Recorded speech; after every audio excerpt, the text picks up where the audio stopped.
Tell us a little bit about what you saw and being able to relay that message to Cora when you watched Kimbrel pitch and kind of help out so he wasn't tipping his pitches. So tipping pitches, we hear about it all the time. People at home understand what tipping pitches is all about. It's amazing. And that's remarkable.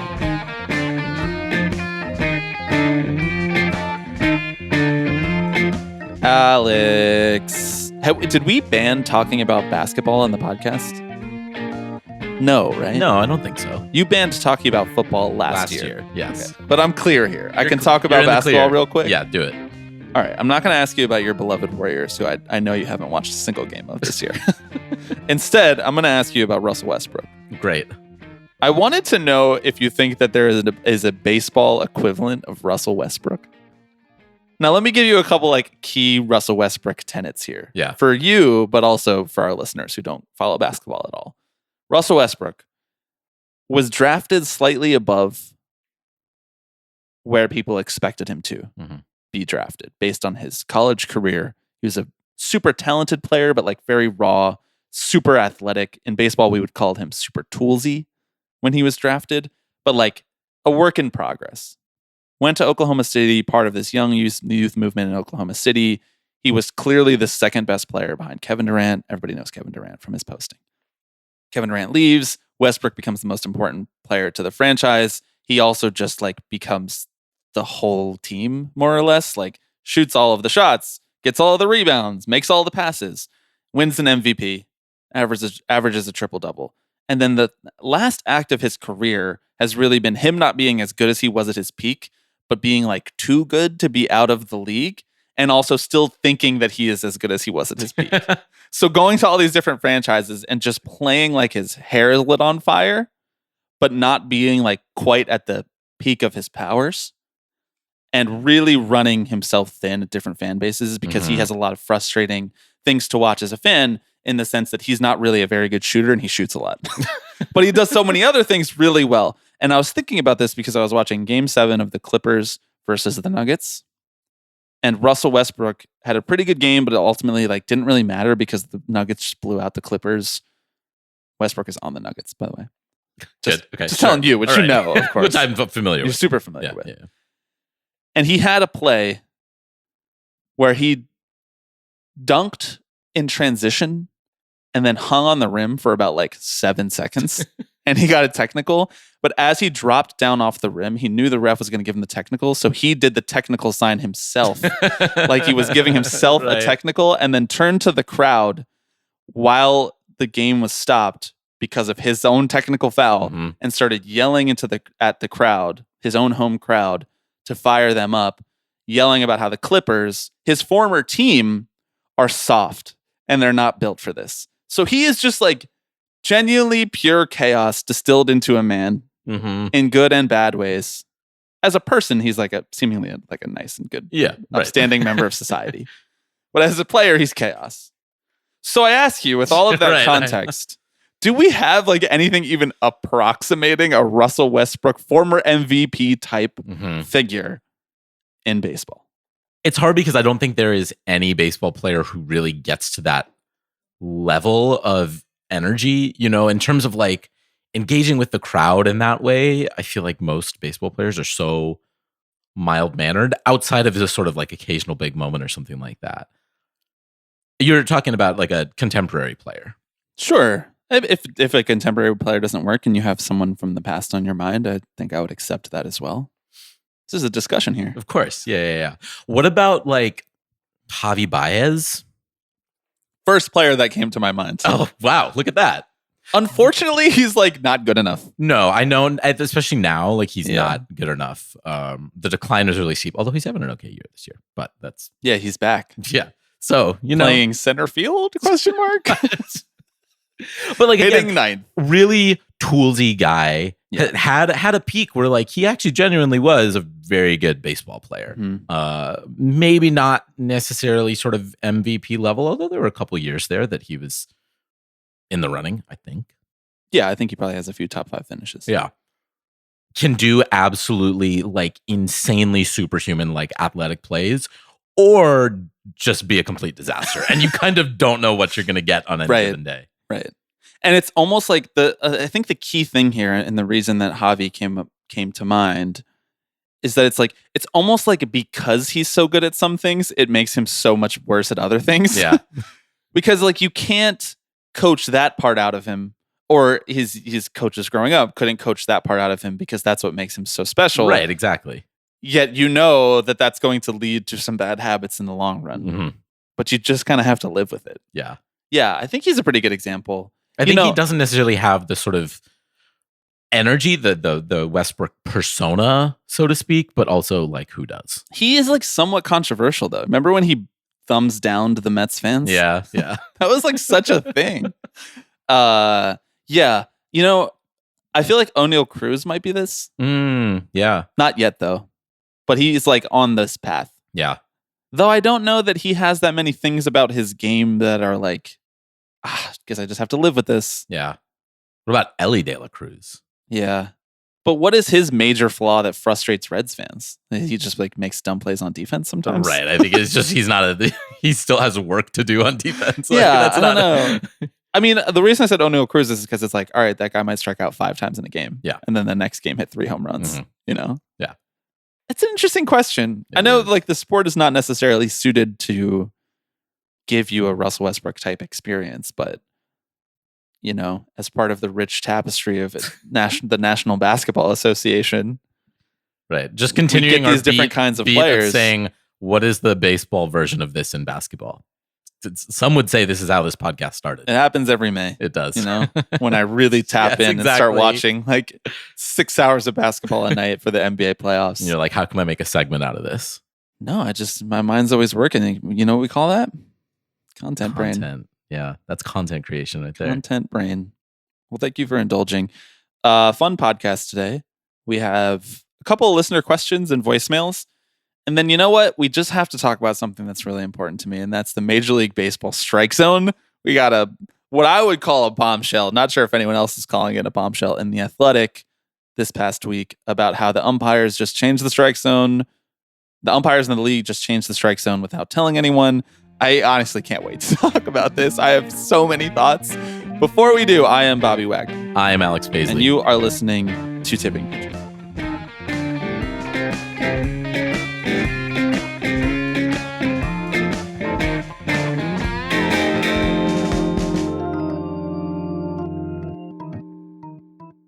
Alex, we have to thank this week's new patrons. Let's do it. I'm going to be real with you. I don't really know what's going on with the Patreon membership page, but sometimes when I look, it's in a different order than other times when I look. And so there's a chance that some of these people aren't actually new patrons, and then I read their names last week. But guess what?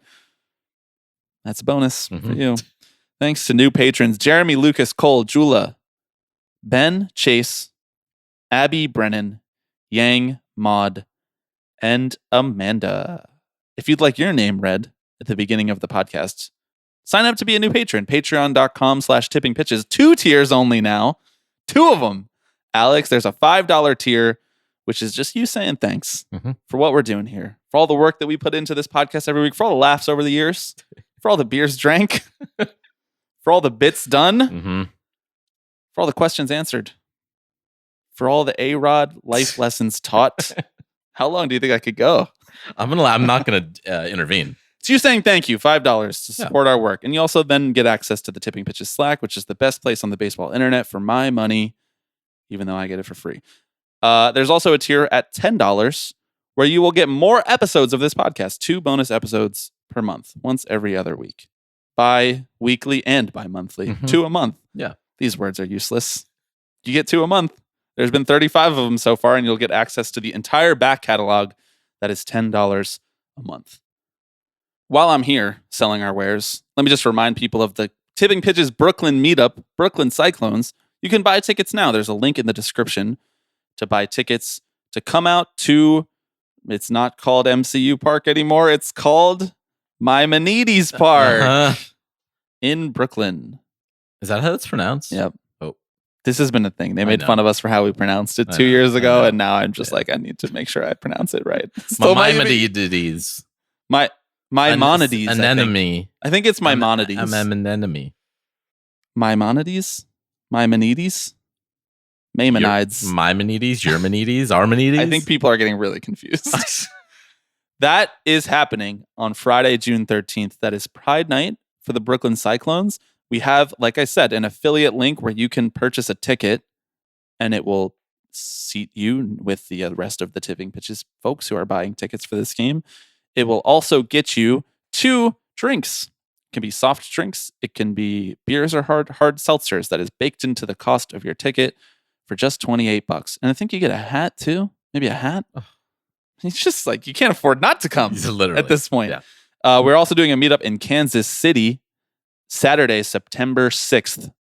Kansas City Royals are hosting the Minnesota Twins, and we will be in attendance. Alexander Baisley. That's Lex. That's Xander. My legal name. Alexander M. Baisley. I'm not going to give away your middle name. No, you can't. That's your government ID stuff. We'll be in Kansas City. We'll be watching that game on Saturday night. We are purchasing those tickets now. If you have expressed your interest via the Google form, you have been factored into the count for tickets. If you would still like to come, that is okay too, because we can keep adding more tickets on top of the order that we have already done. So please continue to fill out the form in the description if you are interested in coming to the Kansas City meetup form, or, just like DM me if you have questions on Slack, or I guess on X the Everything app, or on Patreon, or wherever you can get access to us, or tippingpitchespod@gmail.com. If you have questions about either of those meetups, okay, dealer's choice. I never know. I always say that phrase in the podcast, but I don't know whether that means that I choose or you choose. Alex's choice. There you go. Would you like to do this handful of emails and voicemails, or would you like to talk about the strike zone? What do you want to start with? Let's do some listener emails and questions. Perfect. First, warm things up in here. Okay, getting the creative juices flowing. Mm-hmm. I need to be locked in to talk about the strike zone. Speaking of the Twins, who the Royals are hosting, we got a voicemail from listener Jesse about the Twins and Target Field. Hi, Bobby and Alex. It's Jesse calling from Minneapolis, Minnesota. I was at the Mets-Twins game last night. It was very cold, and I made history as a Mets fan at Target Field as being at the lowest attended game in Target Field history. And I was just reflecting on all of your discussion about ideal ballparks and downtown ballparks. And, as a transplant to Minneapolis, I gotta say, Target Field, pretty underrated. It's very accessible by public transit, by multiple neighborhoods from multiple directions. It's also incredibly accessible by bicycle. Minneapolis in general is incredibly bike friendly. But if you bike to the stadium, there is a concierge service. No, that's not the right word.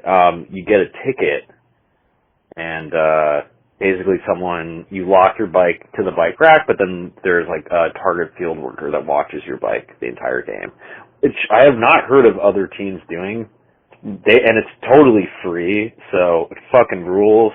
Target Field, not that bad. There's a family value food stand. You can get a veggie burger for $6. I don't know. Just wanted to share that. Also, come to Minneapolis, you fucking cowards. It's a great ballpark. Come when it's a little warmer, though. It'll be more fun. Anyway. Catch you all later. Jesse, thank you for calling. This is the type of call that I love to get. Just someone, they just did a thing. They just went to a ball game and they just had some thoughts. They had to put them out in the world. And frankly, good thoughts. Mm-hmm. I'd like to go to Minneapolis and go to a Twins game. Frankly, they probably were second in the running for the Tipping Pitches meetup in 2025. They were, yeah. And so therefore, one might think that maybe 2026 is the year that we do the meetup in Minneapolis. Just a consideration. Mm-hmm. What do you think about that? We are beating the Coastal Elite allegations. One ballpark at a time. A bike rack where you can just chain your bike up for free. I love that. It's like a coat check, but for your bike. Concierge was funny. A bike valet. Right. That makes it sound fancy. Now, is it Can one? you imagine like a stadium worker has to get on your bike and ride it somewhere else to valet it? Now, is it one Target worker who is Target field worker who's watching all the bikes? One or Target you're- worker. They're also checking people out. Or do you get like a personal? I don't think you get a personal Okay. one. I want one person watching my one bike. One person, one bike. Exactly. Yeah. Yeah. One person, one vote. One person, one bike. That's my. This is my political platform. I've heard nothing but good things about the Twins ballpark. I know that it's like cold and sometimes rains and even occasionally snows, but this is a summer sport. Go in July. Great. I've heard nothing but good things about Minneapolis, frankly. Never been. Yeah, I have it's true. nothing but positive associations with that city, mostly from your friend Connor. Right. I would love to go. We should definitely go to Target Field. Also, so I looked it up. I was like, what was this crowd number? The smallest in Target Field history. And it was 10,240 people. Okay. Yeah. The A's drew a fifth of that a couple years ago. Those are rookie numbers. You got to Come pump on. those numbers up. Talk to me when you are in 4-digit numbers. Do you agree kind of like with the general assumption of this call, which is that I would say when we talk about downtown ballparks, when we talk about like accessibility by public transit or by bicycle or anything like that, that the Twins like never get brought up? Yeah, Do you think that's just because not that many people think about the Twins? I think so. Yeah. And myself included, maybe. Do you think it's a know? large conspiracy, anti-Minnesota bias? You're right. It's people are too hard on the poll ads, man. Don't know if I can get behind that. Okay. All right. Although, didn't they get drafted, or were they just on our big board in the least terrible owners draft? Based on the criteria only that they like donated to the Dems. Right. Exactly. We were like, well, it must not be that bad. I think they were on the. No, they may have gotten drafted, honestly. I don't know if we took them or if Jake and Jordan took them. Yeah. Need to remind people, least terrible owners draft a few years ago, where we absolutely wiped the fucking floor with Cespedes Family Mhm. Barbecue and choosing the least terrible owners to build a team. Yeah. We got- They showed up asleep at the wheel. Yeah. They showed up to like, this is like LeBron playing one-on-one against kids at his like summer camp, and LeBron wins 11-0. We're LeBron in this analogy. That's great. Just saying, in case you were wondering. Second basketball reference on our baseball podcast. Yeah. 3's the hat trick. Okay. Do you want to let's do this email from listener Iris. Okay. Hi. Just listened to the last 3 Up, 3 Down with Hannah Kaiser. Good stuff. With Bobby's Up being reliever names, I thought you'd appreciate this collection of Astros pitchers' last names that I screenshotted this week. Are you ready for these pitchers? Hit me with them. The Astros had a game pitched by Bluebow, Van Way, and Okert. That's awesome. I don't know these guys. I know Okert, I know. Okert. Sorry, did you say Bluebow? Bluebow. Blubaugh. Bluebaw? Bluebaw. Bluebow? I don't know. Why would I know? Bluebaw. I gotta be honest, it doesn't sound like that's what we're saying. Here comes Bluebaw into pitch. AJ Bluebaw. AJ Bluebaugh. Stephen Okert. That's what I thought his name was. And Logan Van Way. Van, capital W, Way. One word. One word. Called up from the minors. Dude, the Astros have some names on here. How about Ryan Gusto? Ooh. Gusto? I don't know. Bennett Souza? What I'm learning here is I have no idea who plays for the Astros. Caleb Ort? Caleb with a K, of course. They also have this guy named Josh Hader. I don't know anything about this guy. I am not familiar with this man. We could get rid of him. I don't need him around. Ryan Gusto. And then, of course, I mean, this isn't the starting rotation, but one of the best names in baseball, Spencer Arrighetti. Obviously. Italian legend. How's he doing this year? Do you know? He's on the IL. Okay. Well, I think You know who I do know how they're doing this year? That's Hunter Brown. AL Cy Young leader, Yeah. Hunter Brown. Yeah. Good for him. Well, AL Cy Young leader behind the entire Tigers pitching staff. Mostly. They are so good. Why are they so good? I also thought that Scuba wasn't going to be the best pitcher on this team this year. He will. I know. It's only going to take a little bit of time. Iris, thank you for writing in to share those reliever names. Please send any and all reliever names our way. Our third and final call comes from Becca. And you know what? When Becca calls, We listen. Hey guys, it's Becca. I'm curious what you think each team's email sign off would be. You know, who's signing off with just best? Do we have any sincerely's? Do we have anyone not signing off and they just have the auto sent from my iPhone or get Outlook for iOS? Go ahead and map some of them up. Thanks. the type of question you come up with when you go viral for bringing your laptop to the ballpark and working. I saw this. I didn't listen to it, but I saw it come into the email, and I tried reading the transcript, and it was incomprehensible. Totally I was like, incomprehensible. sent from my iPhone in the middle of this? What is happening right now? It was like, did Becca accidentally butt dial us with Siri or something? No, this is a really good question. Thank you for asking. So we're going, right, like based on the personality of like the main players and the vibe of their team, like what they would say at the end of their email. So let's start with this. What are kind of like the power contenders for how you might sign an email off? How do you sign an email? Because I think that I think Becca would want to know. Right. I feel like my go-to for a cold email that's like a little casual is like all the best. I always sign all the best. Yeah. It's just like easy. I'm giving you all my best, you know? I used to do best regards. And then I just felt like it sort of was a little insincere, honestly. Performative? A little performative, yeah. I do all the best or kind regards. I never do best regards. Okay. If I'm feeling really cheeky, I'll do like cheers. Cheers. Let's go. That's one I've been trying to incorporate more. Cheers is funny. Yeah. Wow, I hadn't even considered doing that. Much to think about. Yeah. Okay. I don't do best. Best is just like, wow, you fucking hate me? yeah. Best what? Yeah. I'll do like, if it's just to like internal people, I'll do like thanks, exclamation point, and then my name. But I'll never do that in like a formal correspondence, first time correspondence with like, we'll say someone who's coming on a podcast that I'm producing or a PR person who we're trying to, you know, book one of their directors. Like I'll never just hit them with a thanks. If it's a tipping pitches email, I don't even do a sign off. I just put M- my name. Yeah. Well, I was going to say, so there's... now you know you're getting Bob. Right. You're not getting Al. Right. There are other sign-offs that you and I don't traffic in, right? There's like the initial, you know, the people who sign it just with like the first letter of their name. Sometimes I will sign messages. Oh, Stevie likes that. She signs it with just An S. Sometimes I will sign my initials on a message. BW. Yeah. I like my initials next to each other. I just think it rolls off the tongue.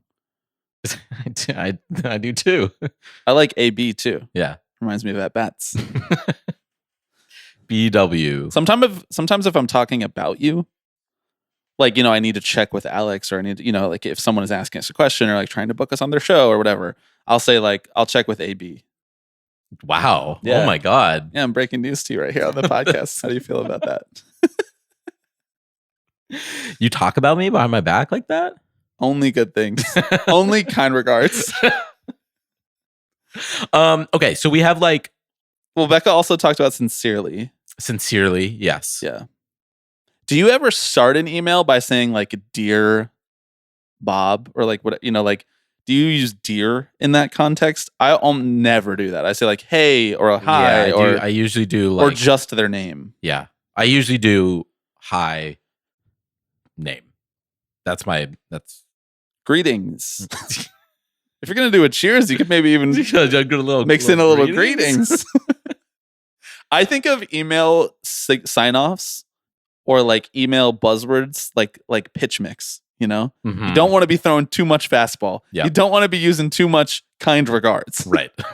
That's a bad example because that's not the fastball. That's maybe more of the slider. You don't want to overthrow the slider. Yeah. I do in all of my emails. I overthrow all of my pitches. I'll say thanks like 4 different times. Thanks for responding to me. Thanks for your consideration. Talk soon. Thanks, Alex. I feel like emailing is one of my skills. Mm-hmm. Like, you can't just put that on a resume. You can't be like, I write a killer email, but like, you should be able to because I'm really good at writing emails. Mm-hmm. Without AI. Yeah, exactly. This is why I'm so offended by people who are like, I have AI help me write emails. It's like, no, I'm actually good at that. Right. I feel like it's a craft. Yeah. Sorry you can't string 4 sentences together. Yeah. Evolution should leave you behind. Right, exactly. We used to have a solution for this. Yeah. We used to have a solution for this. It's called just don't do an email job. Just get another job, which might be very important in society too. Skill issue. All right, wait. So we haven't answered Becca's question. Yes, we need to associate teams with their email sign-offs. Let's start with the Phillies. That's Becca's team. For some ungodly reason. Okay. So kind of a chaos energy. Yeah. Broy. Extremely white and vaguely religious. Are they a candidate for no, kindly is way too formal for them. I just Googled email sign-offs. What you finding over there? How about peace out? Who signs off an email with peace out? Catch you later. Honestly, that might fit the Phillies. Mm-hmm. Catch you later. Or someone says, hope this helps. That's so passive aggressive. Stay tuned. But these also feel like precursors to the sign off. Like this is not the last line. Yeah. Right. Yeah. This is the last line before the sign off. Right. Of the content. Yeah. I think they might just be best. The Phillies? Or maybe have a great day. Hags. They do kind of have a hags energy. Or maybe like talk soon. Talk soon. It could work for the Phillies. Mm-hmm. Yeah. Just kind of like hey, we're keeping the lines of communication open. Right. I think the Mets would be take care. I agree with that. They feel like a really emotionally intelligent team for the last couple of years for whatever reason. Take care. Take care of yourself. That's how Francisco Lindor would sign off. That is absolutely take right. care. Okay, great. Take care, Francisco. Okay, so we have the Mets and the Phillies. The twin suns with which this podcast revolves around. Let's go somewhere else. Who would sign off like respectfully? That feels like the Yankees. Yeah. How about sincerely? I mean, see, initially I thought of them for the Yankees as well. Oh, because like really formal? Because it's very formal. Who's not signing off at all and just having their email signature be like, get Outlook for iOS, like Becca said? The Nationals? Yeah. What would the Dodgers say? They might be a cheers. Cheers. We're the Dodgers. Right. I'm on r/working moms. A post titled favorite email sign-offs. I'm looking forward to seeing what that does to our Reddit emails. Oh, right, because we share an account. Mm-hmm. What about like warmly? Warmly. Yeah. Who's that going to be? Like the Mariners? No. I think warmly could be the Royals. Okay. You know, that like Midwestern charm to them. Mm-hmm. I find the Royals to be a very friendly organization. I do too. My correspondences with their ticket office have been nothing but pleasant. Well, so you have I have hard first-hand evidence. evidence. That's right. Let's see what the Royals' preferred mode of operations is. Oh, wow. You're not going to believe this. Is it warmly? You're not going to believe this. It's cheers. Wow. Yeah, he hit me with a cheers. See, that does track though. That's that Midwestern charm for you. I feel like cheers feels so British to say. I know it does. It feels so European. Yeah, it's a little posh. It's a little posh. Red Sox would be saying cheers. Yeah. Cheers. Mm-hmm. With John Henry and his lima beans and his fucking Liverpool. His beloved Liverpool. John Henry's lima beans. I think it's not lima beans even. I think it's soybeans. Yes, right? I think so, yeah. What's the difference? Hang on, I'm back on Working Moms. Please let me know if you have any questions. That's a sign off sometimes that I use. Yeah. Like Well, if I don't put a more formal one after that, I'll be like, please let me know if you have any questions, and then just my name. Yeah, that's what I would. Yeah, same. I feel like we've effectively answered the question. Someone says there's like an alignment chart that they have here of the ones, and they say that chaotic evil is people signing off by saying ciao. Who is doing that? I might start. Arrivederci, Bob. Arrivederci. Ci vediamo, Bob. Let's do it. This was a good question. Thanks, Becca. What about like a thanks in advance? Ooh, thanks in advance is one of the ones that came up here, but that's like a variation just on thanks. Yeah, I know, but I might thanks in advance be like, I expect you to do this for me. Right? Yeah, maybe that's the Yankees. Maybe. Oh, maybe. This is good. Let's keep thinking on this. I think Blue Jays would use cheers. That feels like a very Canadian thing to do. Right. Cheers with an exclamation point. Yeah. Cheers! Exclamation Cheers. point. The Blue Jays. See, now that I can't do. I can't do cheers exclamation point. It's just cheers, comma Alex. The rules that you make for yourself in your life are so fascinating. I mean, I do the same thing, but like my tiny little rules, like I've been talking a lot about superstition recently with this baseball season. And it's like one of my beliefs is that you can't say like, oh, the Mets are doing so good. You have to say like, oh, I'm really happy that the Mets are playing well, or I'm grateful that the Mets are playing. But you can't like definitively say like the Mets are so good. Yeah. You have to like express some sort of bashfulness about it. Right. Some sort of reverence. Right. You don't want participation. Take your pride out of it. Right. Is basically how I feel. It's a really lowercase c conservative way of thinking about things. Don't center your pride. Don't center, it's all about like that. To me, that's like the pride before the fall. If you're just like, things are going great. I love it. You have to be like, I don't know that I would call that conservative. I think conservatism is all about centering the self.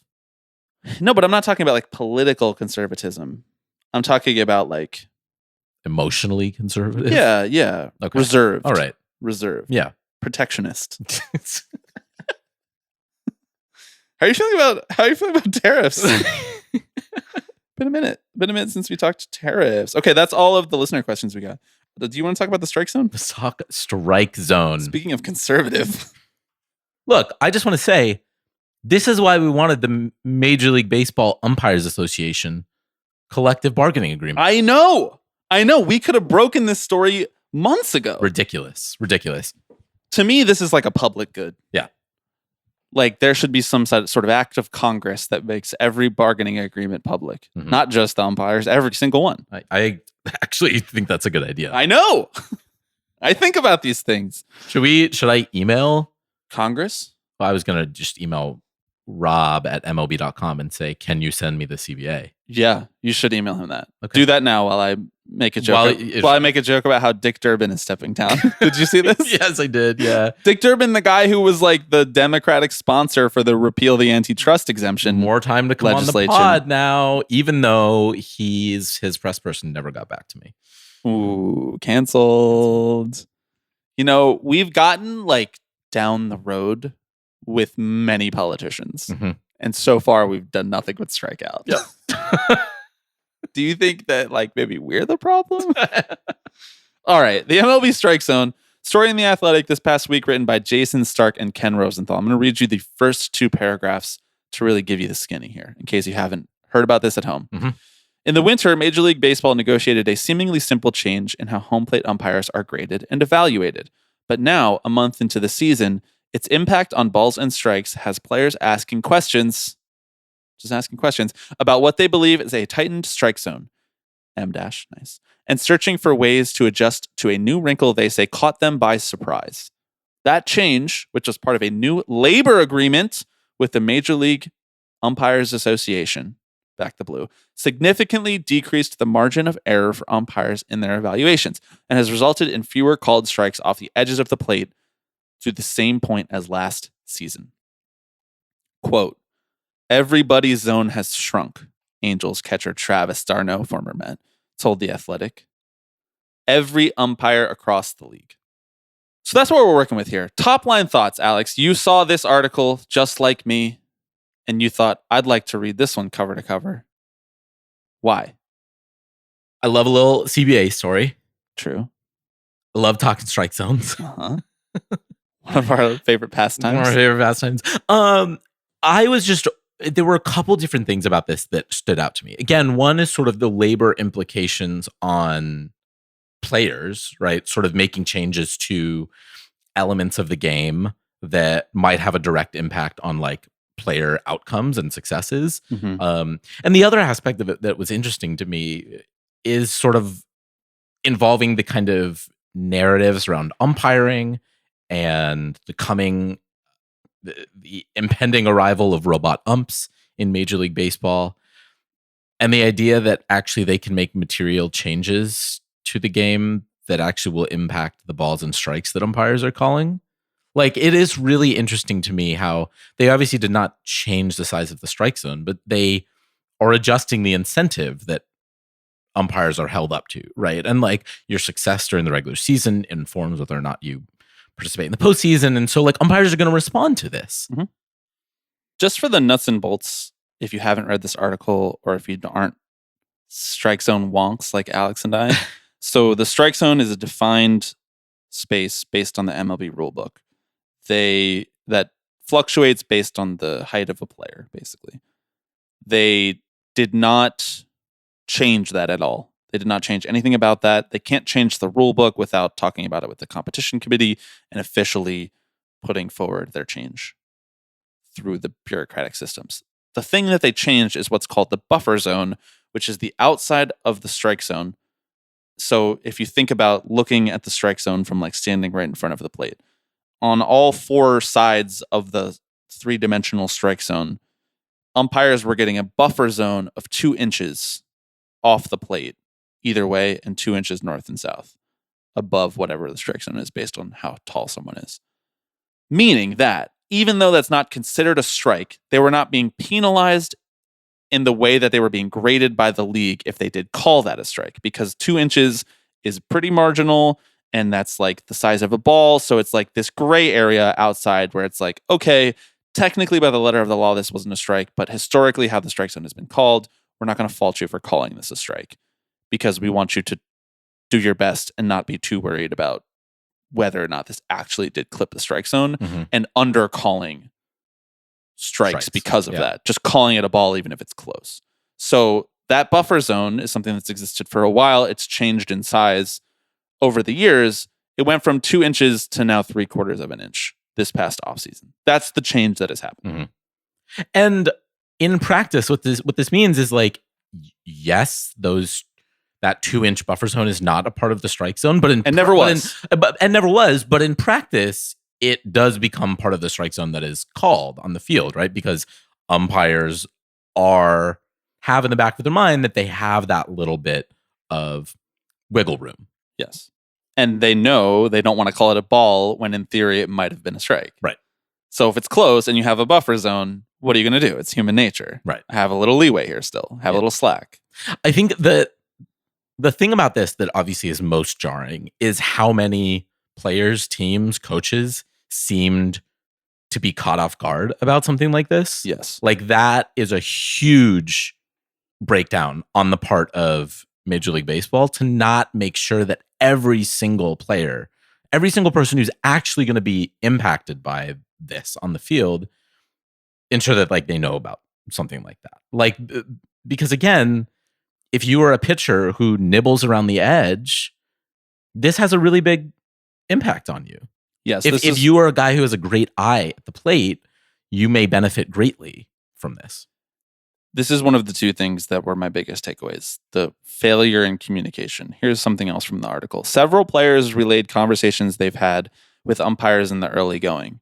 One catcher, this is the funniest part of the article to me, one catcher who, like some other players and team employees, requested anonymity in order to speak freely, said an umpire asked him early this season, quote, "What do you think of the new strike zone?" His response, quote, "What new strike zone?" I mean, that's just like something that we would write into a sitcom about baseball. That's so funny. Yeah.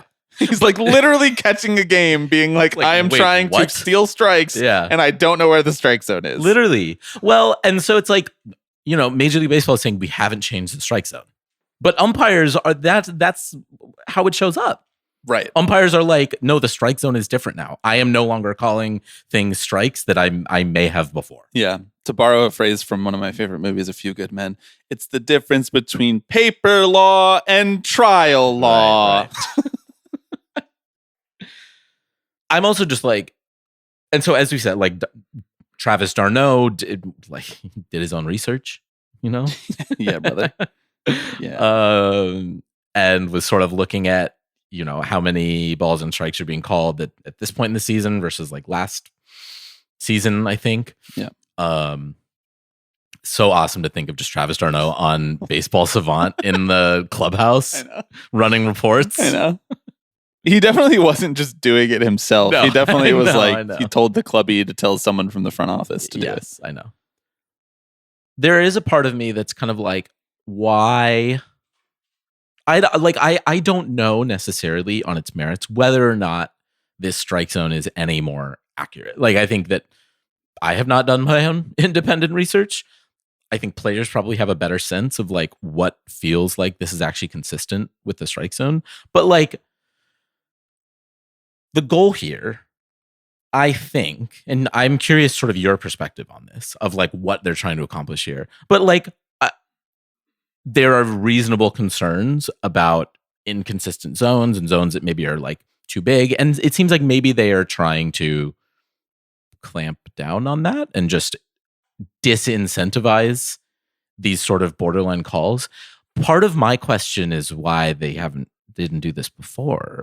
Like that I can't answer. Wait a second. You had a mechanism to ensure that the strike zone. Well, I think the answer to that is that it would have been hard. I would know this if they would send us the fucking bargaining agreement between them and the umpires. But it might be hard. You might have to reopen parts of that labor agreement to change how you grade umpires. Right. Because if they're saying, oh, we've only been judged on 2 inches outside the zone in the past, that makes their job harder. Yeah. To be judged on 3/4 of an inch. Absolutely. Now you could argue that's the job, and I would argue that. Yeah. And I think the reason that it is defensible from the league side is because, this article talks about younger umpires coming in and doing a better job, and that has shrunk the strike zone, so to speak. And for that reason, that would lead me to believe that there are enough umpires out there who can call this close of a strike zone this accurately. I think so. So I think the goal of this from the league side, and we can set aside whether or not they communicated it well, because it sounds like definitely. The answer is definitely not.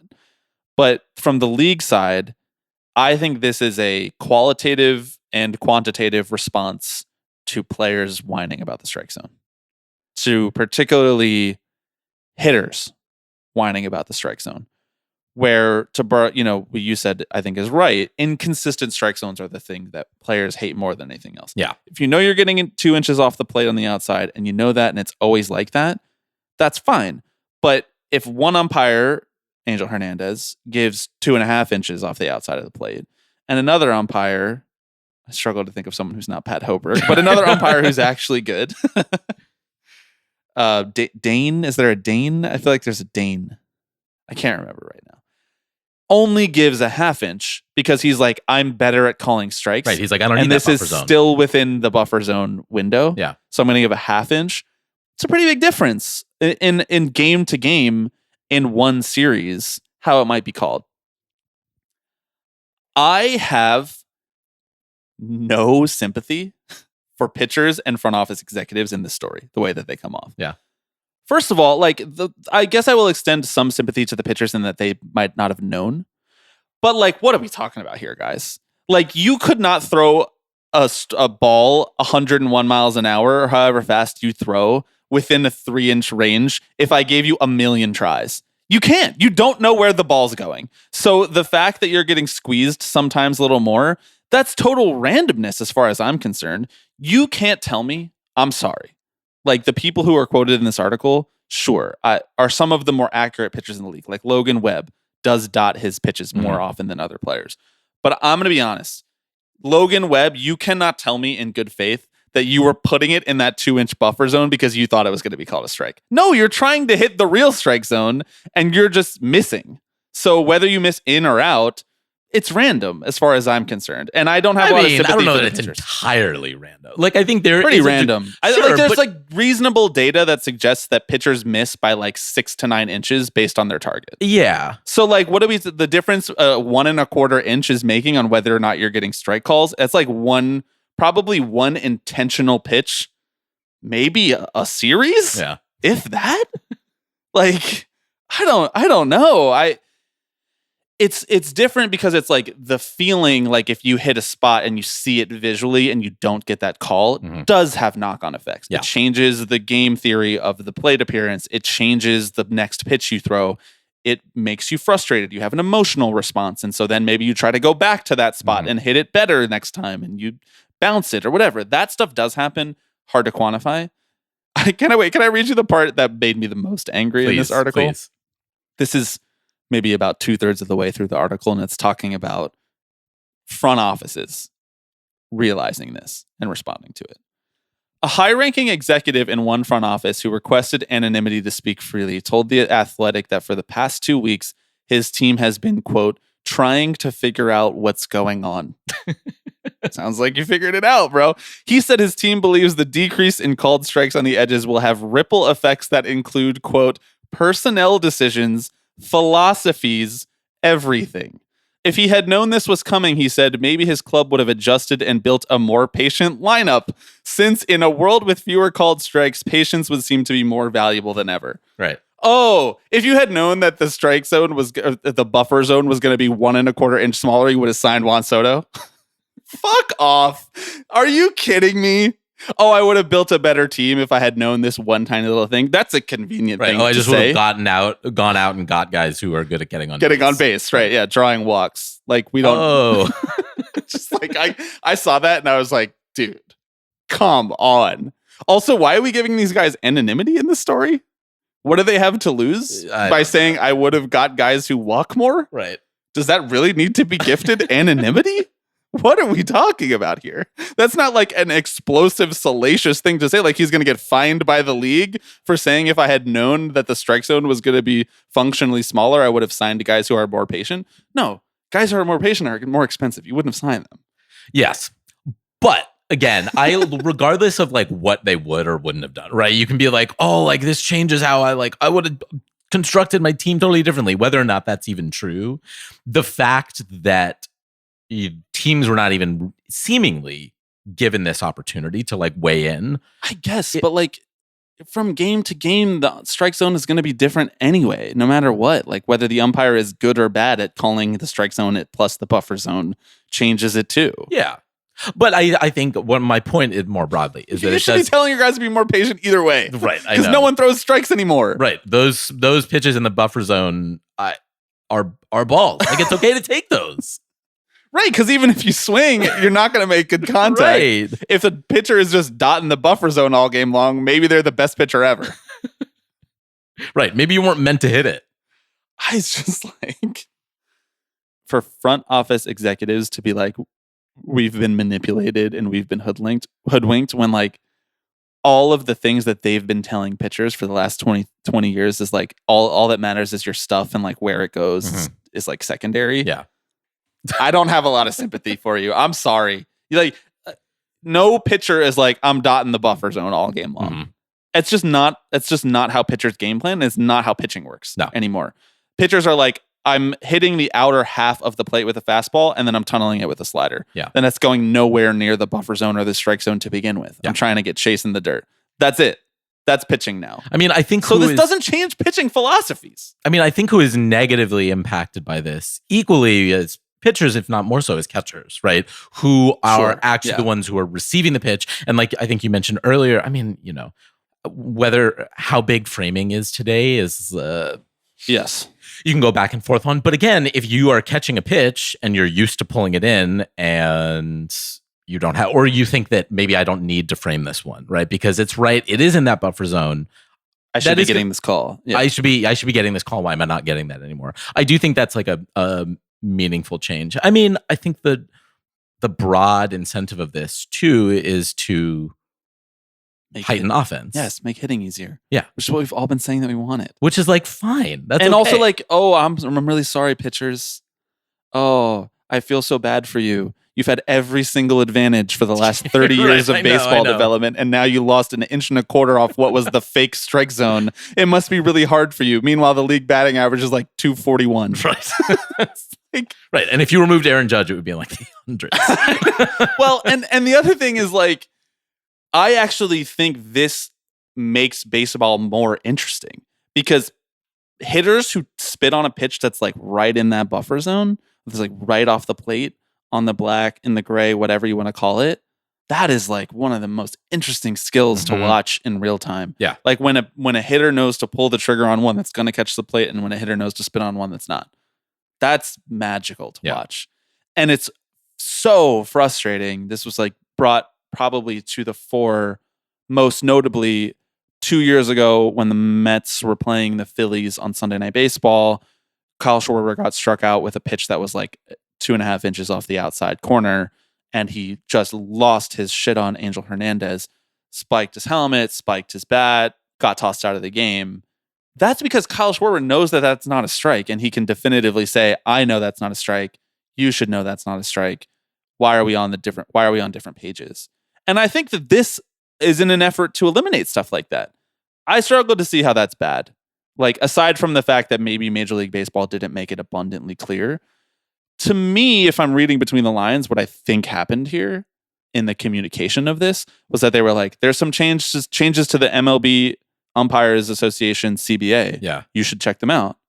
And they didn't say specifically what those changes were, but they did make it clear that some things were changed about how umpires would operate. Right. If you just go to the players and say, well, hey, we're changing sort of how we're evaluating the umpires this year, you may say, okay, that's not really relevant to me. Like, that's fine. Well, I would argue that it's not, maybe not necessarily the player's responsibility, but I would argue that if you say that to front offices, that is their responsibility. Oh, yeah. No, it's like, yes, yeah. You're just not running down every lead of a competitive advantage that you could be finding if you're not thinking about these things. Yes. But again, it's May 4th. So like we're all on the same page now. It's right. like just like, why is it such a big deal to these people? They sound so offended by the fact that they would do this. When again, I have to stress, and I know that many umpires do call the buffer zone strikes because they want to keep it moving, and walks are not really that fun to watch, whatever. That's, again, human nature and, momentum, basically, because they used to call a much bigger strike zone, and it's been gradually shrinking. But again, there was no obligation for these umpires to ever call these buffer zone pitches strikes to begin with. So if they were calling them balls all day long, then they were calling them balls all day long, and there was no, leg to stand on to say, like, this should have been a strike. So functionally, for me, what this comes down to is like pitchers get fewer freebies. Yeah. I'm good with that. Yeah, that's why are you crying in The Athletic about it? Yeah, Move on. I think functionally, this is a good move. It Agreed. holds umpires more accountable in calling an accurate zone. Yep, and it brings offense back to the game. Yep. You just kind of have to make sure that people know about it. And if you're a team, as to your point, like not knowing about this, it's on you. Is a dereliction of your duty. I'm pretty sure you could pay somebody to read the MLB Umpire CBA. Literally. Like, I'm sure they sent that to you guys. Yeah. Maybe not to us, but maybe to you guys. I'm emailing Rob right now. There was also, I think, some interesting stuff, and they didn't really pull on this thread all that much, but there was some interesting stuff about how, using the challenge system in spring training sort of set a tone for umpires to call a tighter strike zone, and then how that carried over into the season. I just think that basically the world we're headed towards is having some form of a challenge system or some form of like an automated system auditing umpires in real time to the point where they're just like pressured into calling better games, or like they're cycled out in favor of younger umpires who can call a more accurate zone. Mm-hmm. And I'm cool with that. Yep. It's a meritocracy in America, brother. That's right. It is. Bust that union. I'm not trying to bust any unions here. I'm just saying, like, Angel Hernandez, get ready to learn third baseline, brother. Also, like, You want the most accurate umpires in the playoffs. Obviously. Like, it's obviously. Who's the other guy who's really terrible? He's even terrible on the base paths. Buckner? Yeah, CB Buckner. Buckner. He was in the Mets series this past week, and he called your boy Ty Ballgame out stealing second, saying that he came off the bag, and they showed the replay, and it was like straight up just like the most normal slide. He didn't come off the bag. He didn't even come close. Did you see the umpire the other day? I'm blanking on the name, but who called the player. I don't remember half of the details of this story. Right. So, but he calls the player out. It goes to review. They overturn it, and then his mic is still on, and he's like, "Fuck." So relatable. Should have had that. So relatable. Umpires, they're just like us. Can I say another thing now that we're talking about umpires and replay review? Mhm. I hate how replay review now is just like we press the "did he pop off the bag" button. It's like, is this really what? I know. Am I really going to become a spirit of the game guy? Like, Oh, I've always been that, I know. as you know. It's like how we have all this high-powered technology and we use it for like boring, silly, small things. Yeah. You know? Replay review is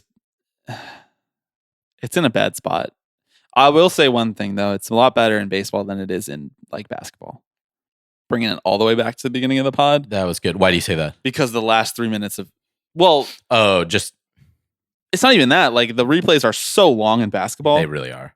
But at least with the last 3 minutes, it's like, wow, we really have to get this call right. The other thing that's happened in basketball is that they've introduced coaches' challenges for any call throughout the game, like there is in baseball. However, there are so many more judgment calls in basketball that are like bang, bang. So like foul calls, for example. Yeah. Now it's introduced the element of every single time a foul is called, the player thinks they didn't actually foul them. Right. And so they run at the bench and they're like, review it. And it's like, this is an obvious foul. And throughout all of NBA history, this has just been called a foul for whatever reason. Even if you think you didn't do it, you did it. And we move on and we keep playing. But now every single call, and then they have to wait to see if the team wants to challenge it. And then a lot of the times they do, and it's like so inane and clearly should not have been challenged, but they did it because they got peer pressured by their player on their own team. And I'm just like, this is not, I'm just watching people argue. If I wanted to watch people argue, I would boot up whatever that web series is where it's like one doctor versus 20 conservative 14-year-olds. I'm here to watch basketball. Well, it's hard because like fouls are just like judgment calls. Like you can't be like, this was over this line or whatever. Yeah. That sucks. That's a bummer. I think it's fine. You get 6 fouls in the NBA. You have 6 calls that go against you where you're like, I think none of these were fouls. Mhm. Like maybe we should launch an investigation into the league. That's the only league that has had umpires fixing games, by the way. Right. Exactly.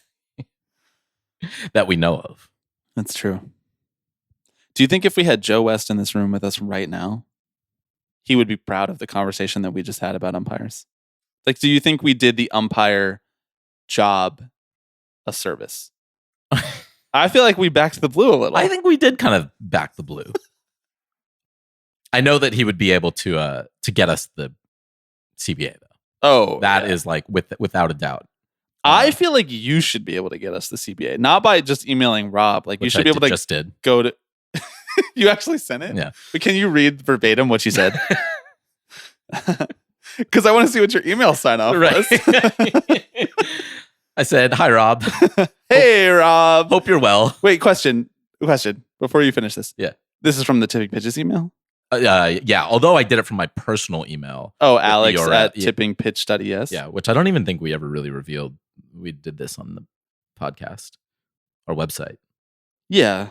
They don't need my fine. personal email. I'm not logged into that. No, I know. I'm just saying we revamped our website. We have Oh, we yeah, have an new actual URL. now. Tippingpitch.es. That's right. I've changed like in our bios and stuff like that. Yeah, I've changed the URLs. So you emailed him from your personal one. I emailed because I thought that was a little more professional than a Gmail account. I agree. Hi, Rob. Hope you're well. In case maybe he thinks, oh, I know this person. You know, like been a minute since we spoke. I wanted to reach out and see if the MLB UAs Dude, we go back to the Rome days. The collective bargaining agreement is available for review to the public. Curious if you're able to share it, Public. or if you could point me towards the right person to ask. Much appreciated. Cheers. Cheers. Cheers. Cheers. God, that's funny. Do you think he's going to answer you? I think he might. I feel like there's like a 20% chance, That's which is pretty good. high. It's pretty good. 20% chance. That's a better chance that the Rockies win any games this week. The thing is, I think he shouldn't respond. It would be bad for him to open up that can of worms. Once he responds to me once, I'm emailing him every day. Rob, did you see this? Listen, I've been led to believe that Manfred gets a report, like a media report based on like what people are saying about him in the league, like sent to him. Yes. Like weekly. Mm-hmm. So I think that there's like like you're talking about, like a 20% chance that like he sees this and like looks into us. All we've ever asked for from MLB, like we're not asking them to actually fix the problems that we're talking about every week. We're asking them to give us the documents. Just open the books. We've been saying from day one. It's all we've ever wanted. You know, we asked for the minor league CBA and it took years to get that. Yeah. Even the major league CBA, it took a whole year to get the text. Mm-hmm. That was absurd. Yeah. Come on, guys. What are we doing? You have so many lawyers on retainer. What are they doing? Should I follow up and be like, and also, can you tell the umpires to reactivate their Twitter account? It's deactivated? It's Or not just deactivated, like but it's inactive. They don't use. Ooh. I wonder if they went to Blue Sky. I haven't even checked. Maybe the MLB Umpires Association was like, we simply cannot tolerate Elon Musk's ownership of this platform. Mm-hmm. Mm-hmm. We need to go to a more egalitarian town square. Are you on Blue Sky? I'm not. Do you have an account though, right? Like you got a username? Yeah. Yeah. I think so. Yeah. Actually, I'm not sure that I do. I want to say once and for all, by the way, we are not on Blue Sky. That is a Tipping Pitches listener and patron just stealing our identity, which is a funny bit. But I need to say definitively that we are not associated with that account. A lot of people think that we are. A lot of people think that's just our account. Mm-hmm. It's the unauthorized Tipping Pitches. And that's okay. Doesn't it have like 1,000 followers or something? Jesus, does it? I don't just know. want you to You're know. looking at it right now. Well, I'm actually, there is our own Tipping Pitches Blue Sky account. I did make one when Blue Sky was launched. Really? Just so we could get the Tipping Pitches handle. And did you tie it to our URL? There's nothing on, it's not tied to a URL. There's no post. There's no It's like tipping profile. tippingpitches.bsky.social or whatever. That's right, it is. That's so fun. Do you know the handle of the other one? No. Tipping Pitches Pod? I quite literally never go to Blue Sky and don't really know what that is. Like, is it just Twitter? Oh, there it is. 475 followers. Yeah, it's exactly Twitter. Okay. It looks the exact same. It's I don't actually really want that. Awesome. No, I don't really want that, honestly. I don't want a new Twitter. I want to be free, you know? I want to smell the spring air. I want to read novels. I want to see films projected on 35 millimeter film. I want to listen to new albums by bands that I love, like PUP and like Great Grandpa. 2 good records put out in the last month, Alex. So true. I know we talked about the PUP record, but did you listen to the Great Grandpa one? I did, yeah. Really good. You know what it's going to be? Is a Ladybug Summer. That's right. Calling it right now. Yeah. Do you know what happens if you go to Tipping But it's Pitches? also going to be a Get Dumber Summer. Yeah, that's right. It is. Do you know what happens when you go to tippingpitchespod.com? No. It goes, Oh, wait. Yeah. Yes. Because the listener bought the URL yeah. It goes to a YouTube video. of A-Rod talking about tipping pitches. Just a clip from Arthur. I love our listeners. Oh, they're so creative. Sorry, I don't want to watch. You don't need to watch a full episode of Arthur. We could. Francine wants to fast on Yom Kippur this year, Oh. but Arthur's throwing a pizza party on the same day. That Yee. is a pickle. Arthur, Jesus, that's cancelable. Voiced. You're not going to respect the fasting on Yom Kippur? Yeah. Just because you want to eat pizza? I mean, I like pizza as much as the next guy. I didn't know I that ate 3 slices of pizza before we started recording this pod. Arthur's Jewish. That's news to me. I watched Arthur a little bit, but like more have participated in Arthur in meme formats in the last decade and a half. Right. One specific one, really, I feel like. No, I have a couple. There's like the fist. Yeah. But then there's also DW from Arthur saying that sign can't stop me because I can't That's read. true. And That's honestly, I think true. I've used that one even more. That's fair. And then there's another one which is less popular, which I like to use, which is Arthur sitting at a piano with headphones on, looking like in the Stop, bro! Close the tab. What's wrong with you? How old are you? There's Arthur sitting at a piano wearing headphones, looking in the middle distance, like 1,000-yard stare, playing the piano.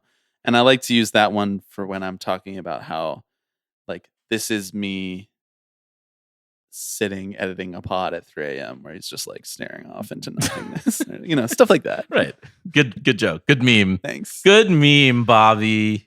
Do you want to talk about any of the other memes that I've sent in the last, what do you think, month or so? Mm-hmm. Top 5 memes. Yeah. Do you want to just run them down? Run down? I had a Coke bottle that said, "Enjoy a Coke with Kennedy." And I thought that was funny because RFK doesn't want you to enjoy a Coke. That is funny. Mm-hmm. Oh, I saw a picture from Amazon Kitchen. You know about this? Amazon Kitchen? Where you can like order Amazon food from Whole Foods or whatever.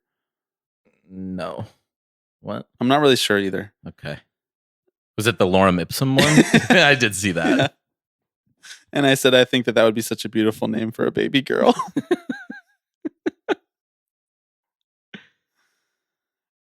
That's pretty much it. Oh, Seymour Wiener died. Mm-hmm. R.I.P. Seymour Wiener. True. Gone but not forgotten. I'm trying to figure out what Joe West has been up to because the answer is not recording more episodes of the 5460 podcast, the Joe West podcast. We call that pod fade in the business, where you start out strong. Yeah. You have you're like really psyched about it. You do a launch, and then like a couple months later, you just stop posting. You fade it off. Pod fade. It's a free term for you. Thanks. I'm gonna start using that. Tell you one pods has never gone through pod fade. That's the Tipping Pitches podcast. And that concludes this week's episode of the Tipping Pitches podcast. Thank you for listening. If you'd like more of this, you can go to patreon.com/tippingpitches, where if you sign up for our highest tier, that's $10 a month. Or, Alex, you can sign up annually for 15% off, which is a great value because that's $8.50 a month, whereas it used to be $12. We have lowered the price for you all because we see this world getting more expensive, and you know what we say to you? We don't need as much of your money. We don't. We don't think we're providing that much of a service. No, I'm just kidding. We got rid of our middle tier, so now we only have 2 tiers, and so we lined up the tiers to be 5 and 10 because we just felt like that seemed more right. Patreon.com/tippingpitches. Access to all of our back catalog of bonus episodes, a bunch of newsletters on the Patreon over the years. You get to learn about merch ahead of time. You get to vote on things. It's a great place full of wonderful fun. And if you don't have the money to sign up right now, there is a feature on Patreon where you can sign up as a free member. You can get a lot of updates directly and discount offers to sign up eventually. There is a feature where if you're signed up as a free member, you get discount offers periodically throughout the year to eventually sign up. So maybe just go check that out, even if you're not ready to sign up fully as a paid member. That's my spiel. That's this week's pod. We will update you as soon as we know when Rob Manfred has received our email. Mm-hmm. Do you have like any of those email APIs where like it tells you that someone opened it? No, I did not include like a read receipt? Right. Like what do they call it? It's like a pixel thing. I don't know. I think I only had that in one place. I think that didn't we have that with like our WSN emails or something like that? Possibly. I mean, you can do that with like MailChimp, if you're doing Right. it through a platform. Right. Dude, MailChimp. Blast from the past. MailChimp was the bane of my existence in Not for college. me. I'm still cooking in there these days. Can I join your MailChimp? Yeah, we need more subscribers. Great. Okay, Send me the great. link. Awesome.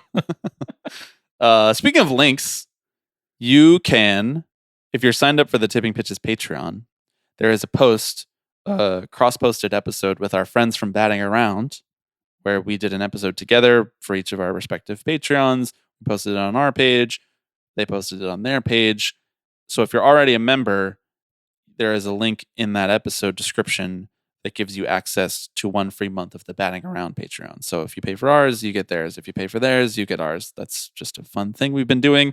As well as, if you are interested in becoming a paid member of Hannah Kaiser's Substack, called The Bandwagon, we will be sending out a link for Tipping Pitches patrons once Hannah has actually activated the paywall later this month on her newsletter. We'll be sending out a link that will give you 1 free month of The Bandwagon. So there's all different kinds of stuff that you can get by being part of this fun, happy, loving community that is the broader Tipping Pitches world.